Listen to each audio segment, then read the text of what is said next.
Saudaraku, Tuhan rindu kehidupan kita yang di luar dan di dalam itu sama. Pada saat kita disakiti, pada saat kita tidak dihargai, justru disitulah kita menunjukkan kualitas perkataan kita yang sekaligus menunjukkan kualitas iman kita kepada Kristus.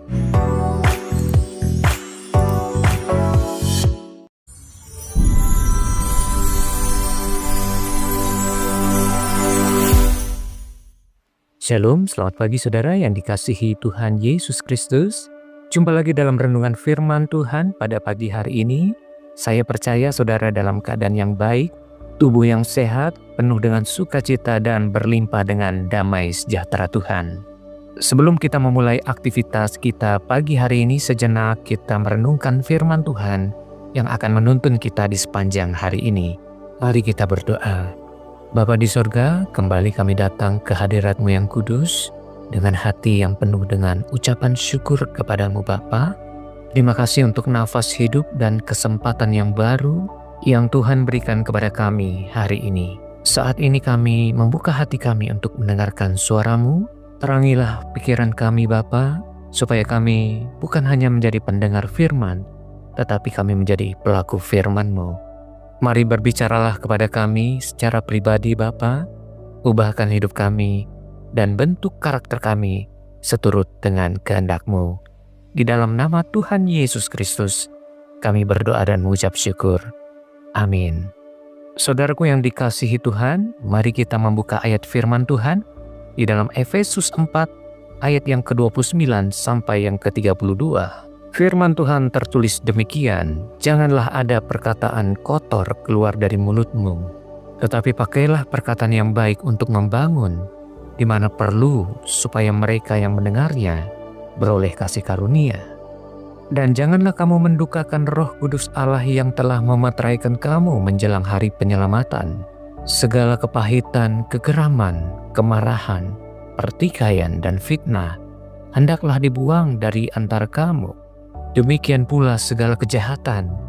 Tetapi hendaklah kamu ramah seorang terhadap yang lain, penuh kasih mesra dan saling mengampuni, sebagaimana Allah di dalam Kristus telah mengampuni kamu. Saudara yang dikasihi Tuhan Yesus, di zaman sekarang ini, hampir semua orang memiliki media sosial. Dalam hitungan detik kita bisa mengetik komentar, mengirimkan pesan, dan menulis status kita. Saudaraku, kata-kata yang keluar dari jari dan mulut kita bisa tersebar luas, bahkan tidak bisa ditarik kembali.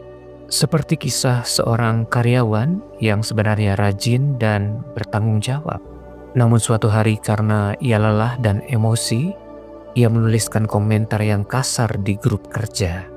Ia merasa hanya meluapkan perasaannya saja, tetapi ternyata komentar itu dibaca oleh banyak orang, disimpan, dibagikan, dan akhirnya sampai ke pimpinannya.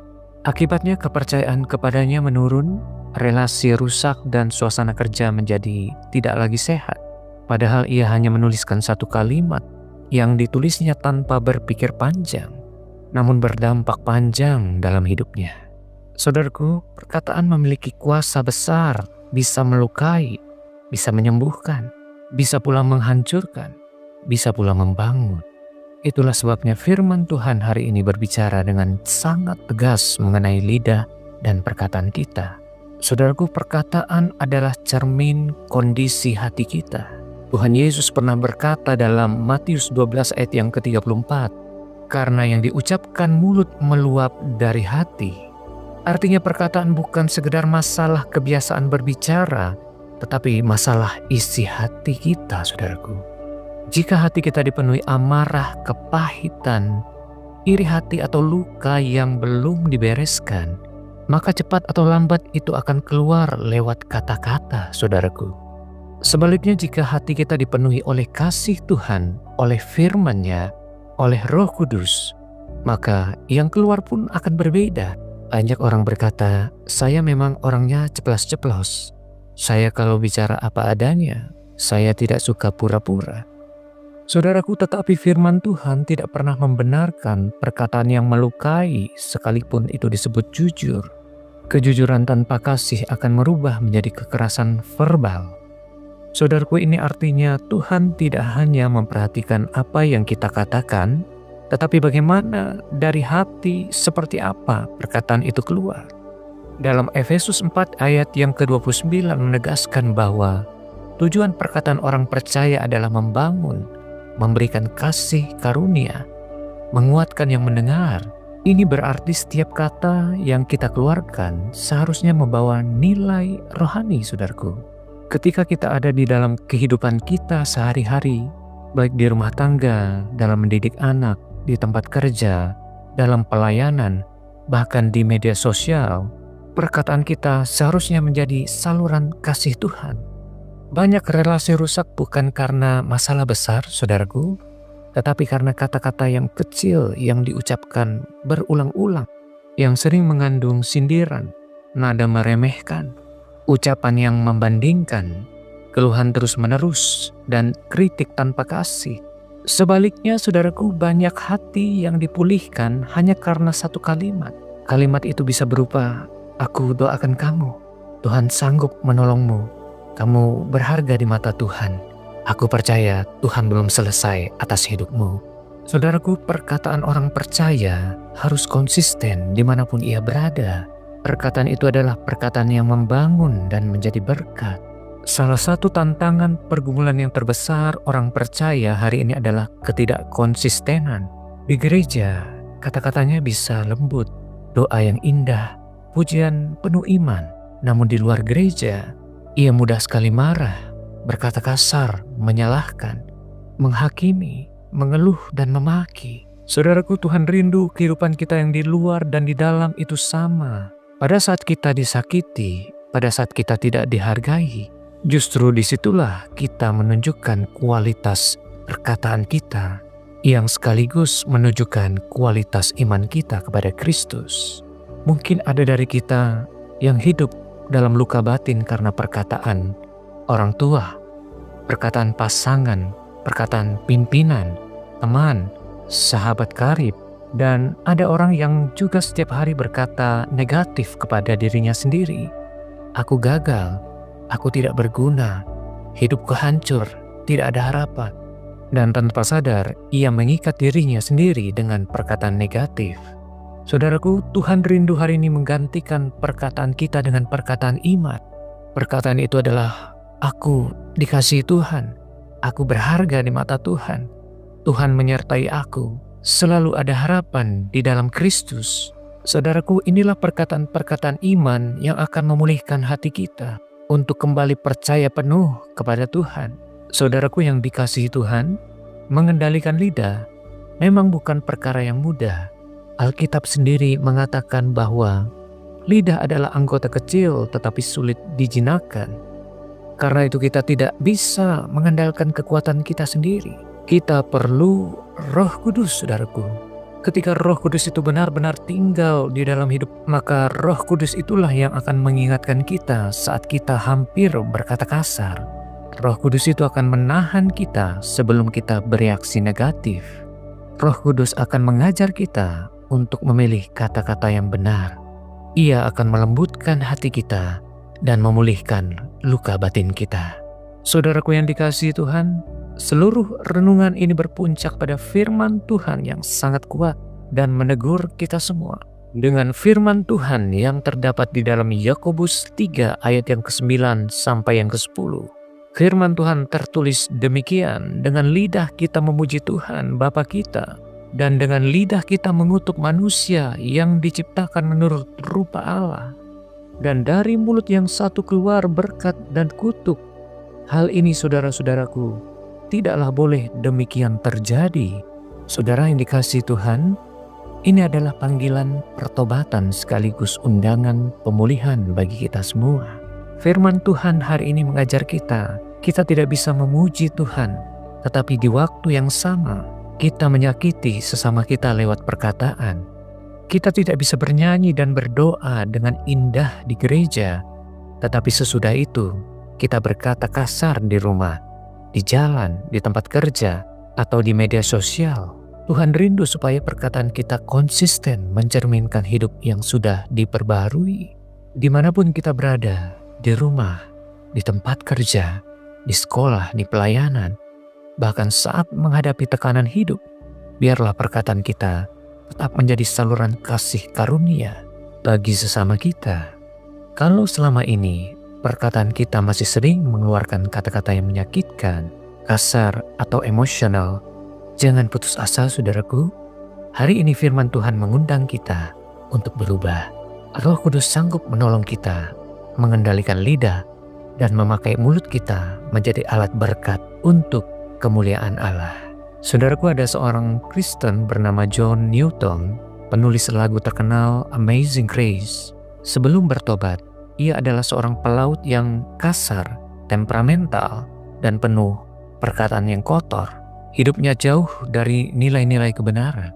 Namun suatu hari melalui peristiwa badai besar di laut, hidupnya disentuh oleh Tuhan. Ia bertobat sungguh-sungguh dan mengalami perubahan hati. Sejak saat itu, bukan hanya hidupnya yang berubah, tetapi juga perkataannya. Ia menjadi seorang pendeta dan penulis himne yang kata-katanya justru menguatkan jutaan orang di seluruh dunia. Sampai hari ini, dari mulut yang dahulu penuh makian, Tuhan mengubahkan mulutnya untuk memuliakan nama Tuhan dan menjadi saluran kasih karunia bagi banyak orang. Mulut kita harus menyuarakan satu hal, saudaraku, yaitu perkataan yang membangun, perkataan kasih, berkat, dan menguatkan iman sesama kita kepada Tuhan. Hari ini Tuhan merindukan lidah kita menjadi alat kemuliaan Tuhan. Hari ini, saudaraku, mari kita mengambil keputusan yang sama dan berkata kepada Tuhan, Tuhan, ubahkanlah aku, kuduskanlah perkataanku, pakailah mulutku untuk memuliakan nama-Mu. Mari kita datang kepada Tuhan. Tuhan Yesus yang penuh kasih, kami mengucap syukur untuk firman-Mu yang hidup dan berkuasa. Firman-Mu menegur kami pada hari ini. Kami mengakui bahwa seringkali kami gagal untuk menjaga perkataan kami. Kami mudah terpancing emosi. Kami mudah mengeluh, kami mudah melukai dengan kata-kata. Ampunilah kami ya Tuhan. Kami serahkan lidah kami, hati kami dan pikiran kami ke dalam tangan-Mu. Kuduskan, sucikan, dan perbaharuilah kami Tuhan oleh Roh Kudus-Mu. Ajarlah kami berkata-kata dengan kasih, dengan hikmat, dan dengan kebenaran. Biarlah setiap perkataan kami menjadi saluran berkat, bukan sumber luka. Tuhan, kami juga membawa di hadapan-Mu setiap saudara-saudara kami yang sedang berada dalam pergumulan yang berat, yang sedang dilanda masalah hidup. Mereka yang sedang sakit, jamahlah dengan kuasa kesembuhan-Mu ya Tuhan. Mereka yang sedang lemah, putus asa, terluka secara batin, atau sedang menghadapi tekanan hidup, lawatlah mereka dengan damai sejahtera dari sorga. Pulihkan hati yang hancur, kuatkan yang hampir menyerah. Berikanlah harapan baru bagi yang merasa tidak punya jalan keluar. Biarlah firman-Mu hari ini menjadi terang, menjadi kekuatan, menjadi nafas kehidupan yang baru. Kami percaya Engkau Allah yang setia, yang sanggup mengubahkan hidup kami, memulihkan keadaan, dan memimpin kami dalam kemenangan. Terima kasih Tuhan Yesus, kami menyerahkan seluruh hidup kami ke dalam tangan-Mu. Di dalam nama Tuhan Yesus Kristus, kami berdoa dan mengucap syukur. Amin. Mari kita bersama menaikkan doa Bapa kami. Bapa kami yang di sorga, dikuduskanlah nama-Mu, datanglah kerajaan-Mu, jadilah kehendak-Mu di bumi seperti di sorga. Berikanlah kami pada hari ini makanan kami yang secukupnya, dan ampunilah kami akan kesalahan kami, seperti kami mengampuni orang yang bersalah kepada kami. Dan janganlah membawa kami ke dalam pencobaan, tetapi lepaskanlah kami daripada yang jahat. Karena Engkaulah empunya kerajaan, dan kuasa, dan kemuliaan sampai selama-lamanya. Terimalah berkat Tuhan. Tuhan memberkati engkau dan melindungi engkau. Tuhan menyinari engkau dengan wajah-Nya dan memberikan engkau kasih karunia. Tuhan menghadapkan wajah-Nya kepadamu dan memberikan engkau damai sejahtera. Kiranya digenapi seluruh janji Tuhan di dalam hidupmu. Engkau diberikan kecakapan, kesanggupan dalam melakukan tugas pekerjaan pelayananmu kepada Tuhan. Hidupmu akan diberkati untuk menjadi berkat. Bawalah segala berkat anugerah dari Allah Bapa, cinta kasih dari Tuhan Yesus Kristus, dan persekutuan yang manis dengan Roh Kudus menyertai saudara semua, sekarang ini sampai Maranatha, Tuhan Yesus datang kembali. Terima itu semua dalam nama berkat Tuhan Yesus Kristus.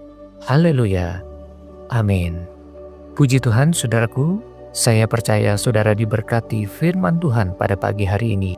Selamat beraktivitas, saudaraku yang dikasihi Tuhan.